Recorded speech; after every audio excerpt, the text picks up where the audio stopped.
Shedeur balled out despite some of the situational stuff happening in Cleveland. 364 passing yards, led the team in rushing, 29 damn rushing yards, 3 touchdowns, 1 bad Shedeur level interception that I got on him for. He also ran the ball in, scrambled in, 4 total touchdowns. Talk about the game, Shedeur's play, talk about the reaction of people, talk about what's next. Talk about I want you to go talk about this one, man. So this game was interesting for a lot of reasons. One, Tennessee actually played reasonably well offensively at times, right? But in Shedeur's case, he was playing from behind pretty much the entire game. And I think it's funny because you just look to what we've seen in quarterback play this season. Shedeur Sanders has first-round talent. Like, he absolutely does. In this draft class, there's no doubt about it. And I think the sad part about this team is that the Cleveland Browns aren't a good team, but he still gave them every chance to win. And that's really all you can ask of a rookie quarterback. He kept them in this game. You could say it's Tennessee if you want, but he made a ton of really good throws out there that you just haven't seen from Cleveland the entire year. You haven't seen from some of the quarterbacks in this rookie class, period, at all. And he's doing it with Harold Fannin as leading receiver. Jerry Jeudy did make a great play on a slant / skinny post that Shedeur threw to him. But outside of that, Jeudy hasn't done a whole lot. Like, he's not doing it with all these great playmakers all over the field. He's just doing it because he's a good quarterback. And he places the ball extremely well. And he's doing all the things that, tally evaluators like yourself, film guys have watched and say, what are the things that Shedeur does well? Whether you like him or not, what are the things he does well? He's great in the pocket. He may hold the ball too long, but he also has great placement when he throws the football. He can layer throws extremely well. He can do a lot of things that, frankly, Dillon Gabriel can't do. And so even today, it's not that we're wondering why Gabriel wasn't starting. We know why Shedeur wasn't starting. They didn't want him to start. It's very clear. But now that he is starting, the question has to be asked is like, well, how long do you kind of let Shedeur go? And should you give him an opportunity to be the starter next season? Because that's the way he's trending right now. If he continues to throw for near 300 yards a game, win, lose, or draw, they should continue to try and develop Shedeur Sanders further, and they should just fire Kevin Stefanski. Because the fact that they didn't have him on that final play when he is the only reason they had a chance to potentially win that game or tie that game is ridiculous. And it's not Shedeur's fault. And he's saying all the right things at the podium. And that's why I have to give him a ton of credit. He is doing all the right things and everything people criticized him for. Being arrogant, flexing the wrist on Jeffrey Simmons in the middle of the game, because that was funny, and that's just a good moment in football. But when it comes to the media and doing things the right way, Shedeur actually has been a true professional, despite all of the hate and criticism he gets on a regular basis. And let's be honest, he played very well in this game, and it might be one of the best performances we've seen from a rookie quarterback this season.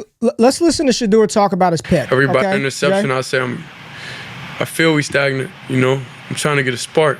I'm trying to, so that's all it is. And as the game goes on, as time goes on, and I know my dad mad at me for that, for sure. I know the team, everybody is.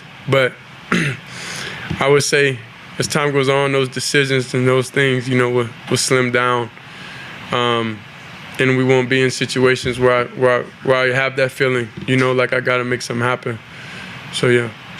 That was him talking about the interception that he threw. I listened to the whole press conference, man, and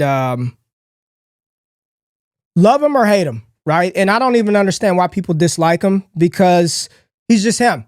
He's just him. I sat back and I watched Fernando Mendoza give his post-game speech, right? He's animated, charismatic, but the reaction to him is, oh, he's a dork, he's a nerd, he's a geek, I love him, right? Fun. The fake internet world are such easily fooled sheep that it's ridiculous, JRich. Somebody gets up on in front of a damn camera and says something funny. Keon Coleman eats fruit snacks. Everybody loves it. Loves it. Oh, so funny. So cute, right? You go up there and be like, hey, I deserve to be here. I think I'm one of the best. I'm going to go get it. People don't like that. People don't like that level of confidence, man. And since taking over as the starting quarterback, since being picked 5th round, JRich, have you ever heard him complain? Have you ever heard him bitch or cry about not doing this, not doing that? Nobody. Not one time, Jay, have you heard any negative report about him in practice. They ask him, they bait him, they ask him, they bait him, and he says this is the team. They asked him about the play call with Stefanski. They asked him about the 2-point play call. He said, my job is to execute the thing that is called. I would never change a play. Like, he said everything, and people still, Jay, can't vibe with that. I don't like him. I still don't like him. It's obvious that bullshit pulling him off the field on 2-point conversion tries is ridiculous. Like, it's really cringeworthy to watch it, right? He gets them down there, and then we're going to pull him out and just run Wildcat every time. Every time. And then the first time they let him throw the ball in the red zone, what happened? Touchdown. Beautiful throw to David Njoku. You know what doesn't look too wobbly today? The arm strength. Arm strength looked fine to me. Ball placement and accuracy. Jay, did it look good to you? Look good to me. Look good to me. Right? Are there some areas of his game that he needs to clean up? Yes. Every time he reverse pivots out of the pocket, bad things happen. Stop doing it, Shedeur. But every step of the way, despite everything, despite a head coach who's pulling him off the field when he drives he's doing and saying the right thing. How could you not be impressed, man? How can you not be impressed? And whether he should have been picked at the top of the draft, JRich, in the 2nd round or in the 3rd round, the fact that he fell to the 5th round is BS, right? We all know why it happened. I got slammed because he was my quarterback 1, not because I liked his name, but because I'd watched his maturation from Jackson State. I actually watch football, right? There's a lot of people out here who talk about this shit. They don't watch, man. They don't watch. I don't know everything, JRich. I'm going to be wrong a lot, but what I do know is that ever since I can remember personally being old enough to remember shit, football has been a part of my life.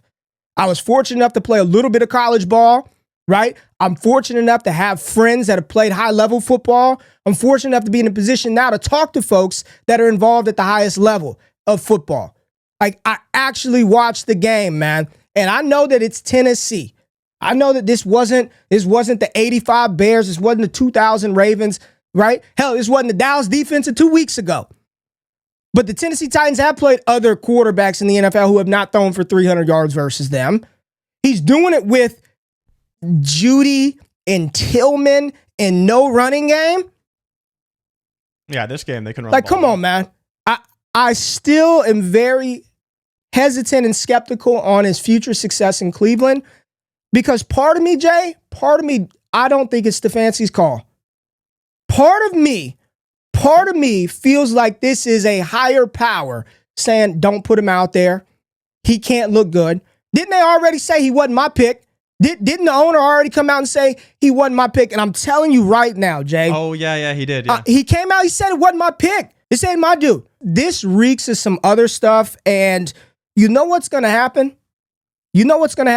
Because they're the Browns, JRich, because they're the Browns, they're going to draft Fernando Mendoza or Ty Simpson or Dante Moore. And you know what they're going to have in the summer? 4 damn quarterbacks. They're going to have Mendoza, Shedeur, Watson, and Dylan Gabriel. And you do we really, man, let's be real here, Jay. Why is Mendoza a better quarterback prospect than Sanders? I'm going to tell you right now, Ty Simpson ain't. He ain't. Ty Simpson is not a better quarterback prospect than Shedeur Sanders. No, he isn't. Dante Moore could be. I think Dante Moore maybe, right? Maybe. It's his first goddamn year starting at Oregon. It's his first year starting.